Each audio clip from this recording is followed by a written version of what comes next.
Secretary, Dr. Akinyi.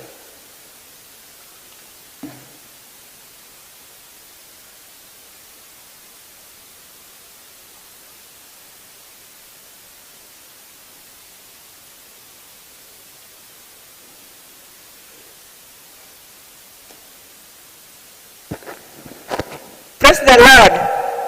Mungu asifiwe. This is tough. Adhiambo, now I know what you say about me when I'm gone. I never did your hair because I didn't know how to plait hair. Up to now, I don't know. Thank you very much. Let me say the following. It is very, very difficult for me to be standing here to say farewell to Beryl. Beryl and I are like Oburu and Raila because we were also close in age and grew up like twins, especially because our mother used to buy for us similar clothes. Any difference would have ended in fights. And by the way, she was mostly the winner in these fights.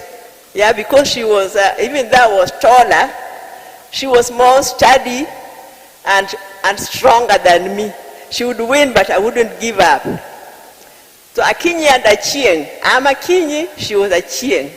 We were almost interchangeable, and many people used to confuse us, and we didn't bother to correct them. If I borrowed jam to lick or sugar, and my mother thought it is Beryl who did it because she was the naughtier one, she would not give me away, but would rather take the caning on my behalf. Growing up, Beryl was very special in very, very many ways. I don't know whether you can hear me. She loved reading, especially novels, a passion that we shared. We would read books from the same authors and then compare notes. She also loved singing and would listen to a song only once. And after that, she would be able to sing that song from the beginning to the end. Beryl could dance. She was able to dance. As teenagers, we had a group in Kisumu called Kisumu Youth Association. And during holidays, we used to organize activities for members. So at one time, we organized a soul dance competition. And Beryl was dancing with Boniface Adoyo as her partner, dancing partner.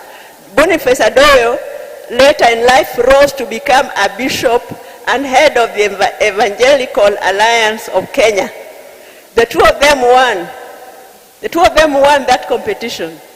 I also took part, but I got no number. Those days, the three universities, Nairobi, Makerere, and the University of Dar es Salaam, were under one umbrella, known as University of East Africa. The Luo students from these three universities had a union whose patron was our dad, Jaramogi. Every December, they would organize activities in Kisumu, including games, cultural events, a dance, etc. So one time they organized a story writing competition for high school students. One was expected to create a story, write it, and then submit it for assessment by panelists who would then determine the winning story. Beryl's story won, and she got a prize. I also submitted a story which must somehow have gotten lost in the clouds. I do believe those people were discriminatory to me. So Beryl was a beauty. She joined Kenya High School in Form 5. At the time, I was already in my 6th form at the same school. Before she joined, I was passable in terms of looks. But when she joined, I was quickly relegated to the corner of average girls.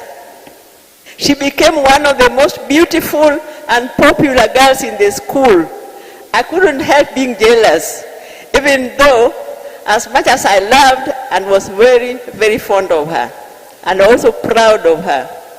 One time, she was walking along the streets of Nairobi when she was approached by some journalists from a monthly magazine called Drum, which used to have pictures of beautiful girls on their cover.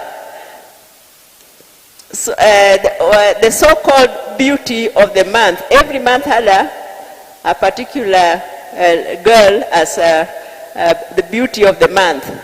So Beryl came to ask me what to do, because they were asking her to become the cover girl for that particular month. And they just saw her walking along the streets of Nairobi, can you imagine? And because it was so beautiful, she attracted them and they were approached her. And she came to ask me what to do. And at first, I encouraged her. I was telling her, you go for it. But then as we were talking, we remembered the kind of hysteria my father would have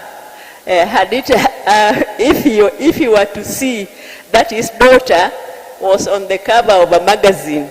It would have been a very sad state of affairs. So we decided to let the matter end. She never did it. So our family, I could go on and on and on about Beryl, but let me end here. Our family has had it rough. The last 1.5 months. The day Beryl passed, I questioned God. To be honest, I questioned God. I asked God, dear God, why? Tumefanya nini? What have we done? In fact, I was almost losing faith, believing God is not on our side as a family. Then I remembered the story of Horatio Spafford.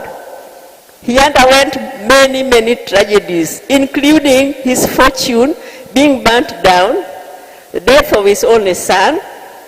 When his wife and 4 daughters were traveling to Europe, there was a shipwreck, and only his wife survived. All 4 daughters died. Yet, as he was traveling to Europe to join his wife, and was shown mid-ocean, the exact spot where his daughters had drowned, instead of breaking down, he got inspiration to write one of the most consoling and spiritually uplifting songs. It is well with my soul. Whatever, my Lord, thou hast taught me to say, it is well with my soul. B. Nyakango. It is well with our souls. Auma, Chizi, Taurai. We are all together. B. Rest in peace. Thank you.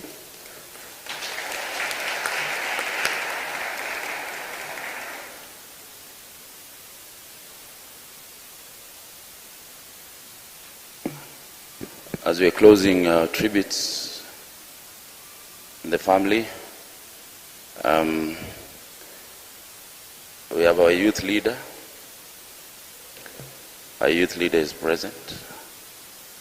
You know, I come from Siaya County, and if you make the mistake of not addressing him as youth leader, then shasa shauri yako sasa. Kindly welcome Senator Dr. Oburu.